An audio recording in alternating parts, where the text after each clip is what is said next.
What's going on, everyone? Jeremy here from the Quartering, and it's been a while since we talked about kind of the woke disaster that is comic books, and it feels like it's difficult to pay attention to some of the frivolity when we see our government using its Department of Homeland Security to literally form a Ministry of Truth headed up by a Harry Potter obsessed millennial.exe. Webster's dictionary defines NPC leftist. But let's take a moment to take a bit of a laugh. Batwoman was garbage. It was always garbage. And it wasn't Javicia Leslie's fault, and it wasn't Ruby Rose's fault. It was the fault of the writers that thought, hey, everyone's going to tune in because lesbianims. That's and I think they thought that should be good enough. Now I know that the writing, even on some of the other woke CW superhero shows, was never really anything to write home about. Literally, shows like Supergirl with cringe Leroy Jenkins references, and some of the like, I'm a whammon, hear me roar stuff just was, I don't know, just not for me, I guess. Like I am not their target audience, which is funny because like a good Batwoman show I would watch. A good Supergirl show I would probably watch. But they just weren't interested in making good shows. They were interested in likes and retweets. And that's what they aimed for, and now it has officially been canceled. Perhaps the wokest backfire on the CW yet. When you cater to the Twitter audience, you don't win. And by the way, I have accidentally opened my stupid big mouth and locked myself out of my Twitter account until I reached 200,000 followers. If you use Twitter, please do consider heading on over to twitter.com. Even if you want to join now, I need 4,500 more followers before I can post again. And I really need your help. I can't believe I said that. It's so stupid, but I don't want to go back on it. And I figure this weekend I can remind and ask a few people. By the way, I'm also now active on Truth Social. I have almost 1,000 followers on there. I'm posting memes there. So if you're on Truth Social, make sure you follow me there too. But please help me unlock my Twitter account. Anyway, Batwoman was a show about identity politics. It was never really about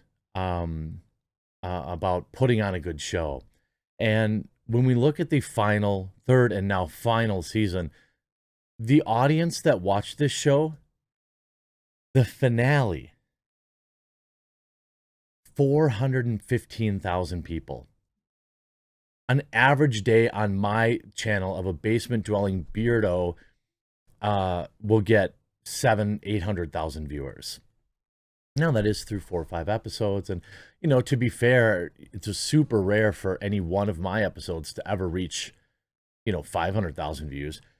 But I'm not a network television show, and when you look at some of the earlier seasons, season 2, the ratings were not bad. It came out of the gate decent. I think it was it's hard to navigate this site, but let's see. Season 2 was already, obviously a big drop off, but this is just still showing season 3. Anyway, I think it was over 1 million viewers in season 2. If I looked at that, and it just fell apart, losing viewership every single day. And again, so if the show isn't for fans of superhero, of cape stuff, and it's for like teens, millennials, the TikTok generation, okay, but it sucked so bad even for them. And by the way, thank God, because Az has no longer has to go through this. Batwoman's Javicia Leslie and more react to the show's cancellation. Batwoman's showrunner delivered some sad news to fans on the CW. That's for the fan to decide. On Friday, sharing that it had been canceled after just 3 seasons. Caroline Dries admitted that she was, quote, bummed at the news, but full of gratitude for leading the production of 51 terrible episodes of the superhero series.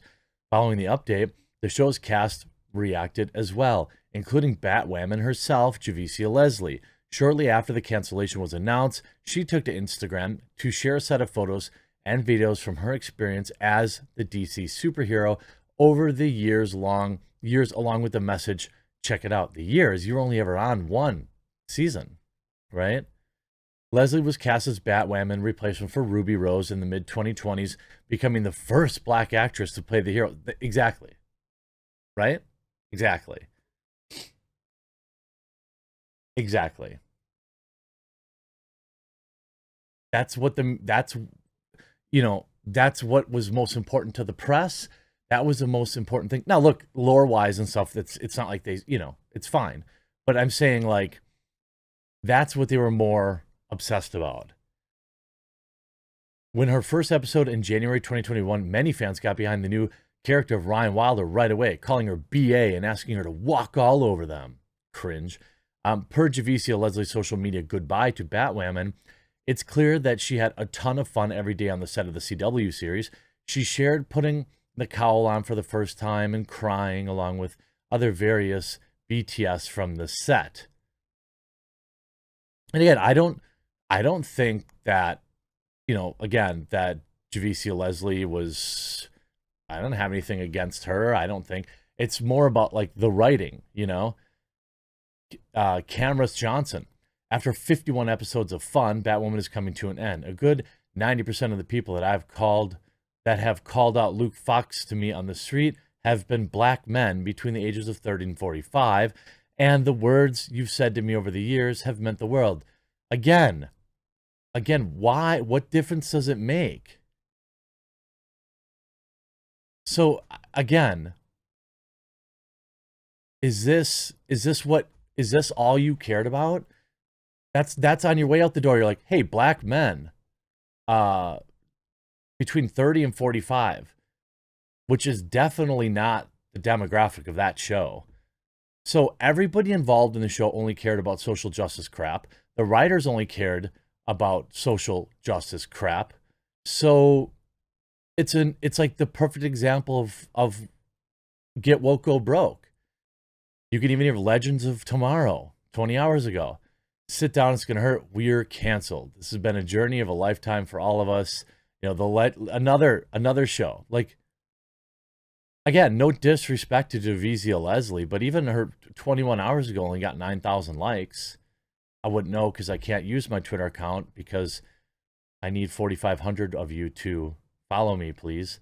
But this is what happens. This is the ultimate get woke, go broke story.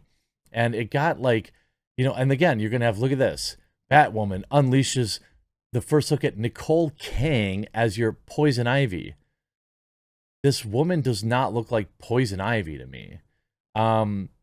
Again, I don't know her, like, descent, but Poison Ivy was always a pasty white woman that I remember. Now, maybe, it's not like I read Poison Ivy is just a side, kind of a spicy side character in Batwoman, or Batman. So maybe this is true to lore. I don't know. It just doesn't seem to fit the Poison Ivy that I remember. But I mean, if they're going down this road again, like, if Batwoman couldn't make it, what on God's green earth do they think? Oh, here we go. I'm so humbled to be a Korean girl in line behind the Uma Thurman to play the next live-action Poison Ivy. What? Again, the fifth word in the sentence is you talking about your skin color. This show is going to, like, who is funding this? You would think that, like, people who want to, if you want to create, if you want to make an impact, you really want, you're this black actor. I don't know him. I don't cast any aspersions on him. But if it's a big deal to you that black folks see a black actor playing a superhero, okay, I understand that. But maybe focus on a good show, because you're not doing yourself any good by starring in these garbage shows that are constantly mocked. When all you have is wokeness, that only lasts so long. Just look at Netflix. all the good quality entertainment has been stripped from Netflix, and now their stock is down 50%. They're losing millions of subscribers because this woke crap is great for likes and retweets, but if you don't have a good show written underneath it, it's going to fail. I mean, a lot of people talked about Watchmen too. Like, Watchmen was exceedingly woke. And like, the show did pull decent numbers, but even that didn't get renewed. One wonders if that maybe was only supposed to be one season. But I mean, you can have shows that have kind of like woke elements in them, but if at their core they're not good, then they're going to fail. And it looks like Poison Ivy is going to be just another disaster like Batwoman was. I hope you enjoyed this video. We'll talk to you again real soon.